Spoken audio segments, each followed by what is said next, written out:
This video contains news and analysis related to a recent terror attack in Kashmir. The content may include sensitive visuals and discussions that could be distressing to some viewers. Viewer discretion is advised. We strongly condemn all forms of violence and terrorism. The purpose of the content is solely to inform and create awareness based on verified reports.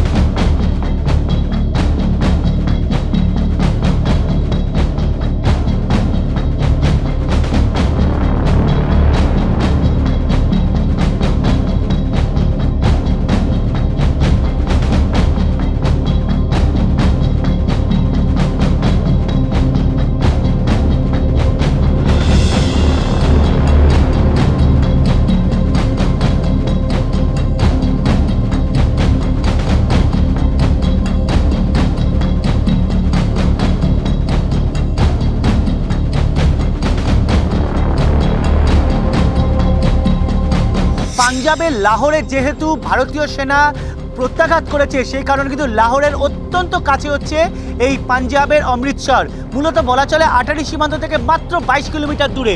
আমি সেই সীমান্তটা দেখাতে বলবো আমার camera person পিকুকে। তুমি দেখতে পাচ্ছ যে সেই সীমান্ত ও ঠিক উল্টো দিকে আমরা যেখানে দাঁড়িয়ে তার ঠিক উল্টো দিকে হচ্ছে পাকিস্তান। ইতিমধ্যে অমৃতসরের উল্টো দিকে যে পাকিস্তানের যে রেঞ্জার্সের ক্যাম্প রয়েছে সেই রেঞ্জার্সের ক্যাম্প থেকে পাকিস্তানের পতাকা কিন্তু নামানো রয়েছে। নইলে যদি পতাকা থাকতো আমি তোমাকে বলতে পারতাম যে সেটা হচ্ছে মূলত পাকিস্তানের পোস্ট। এইখানে যেটা আমরা দাঁড়িয়ে আছি সেই রারওয়াড়ি যে গ্রাম, এই গ্রামটা কিন্তু সম্পূর্ণ ফাঁকা। যেটা এলাকার গ্রামের বাসিন্দারা জানাচ্ছিলেন যে এখানে সকালে বাসিন্দারা থাকলেও রাত্রে যখনই বিকেল হচ্ছে তখন বাসিন্দারা এখান থেকে চলে যাচ্ছেন, পুরো গ্রাম খালি হয়ে যাচ্ছে।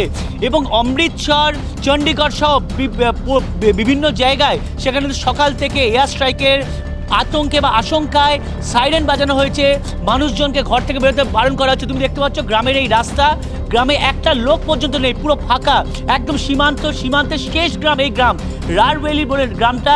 তুমি দেখতে পাচ্ছ গ্রামে কোনো লোক, যে গ্রামের বাসিন্দারাই বলছেন যে বিকেলবেলা হলেই তারা প্রত্যেকে আরও প্রায় 15 থেকে 20 কিলোমিটার ভেতর দিকে চলে যাচ্ছেন অন্য কোনো গ্রামে বা তাদের কোনো প্রতিবেশীদের জায়গায়। স্বাভাবিকভাবেই এই আতঙ্ক কিন্তু একটা রয়েছেই। অমৃতসর, চণ্ডীগড়ে আর হোশিয়ারপুর সেখানে চীনের তৈরি মিসাইল উড়ে পড়েছে।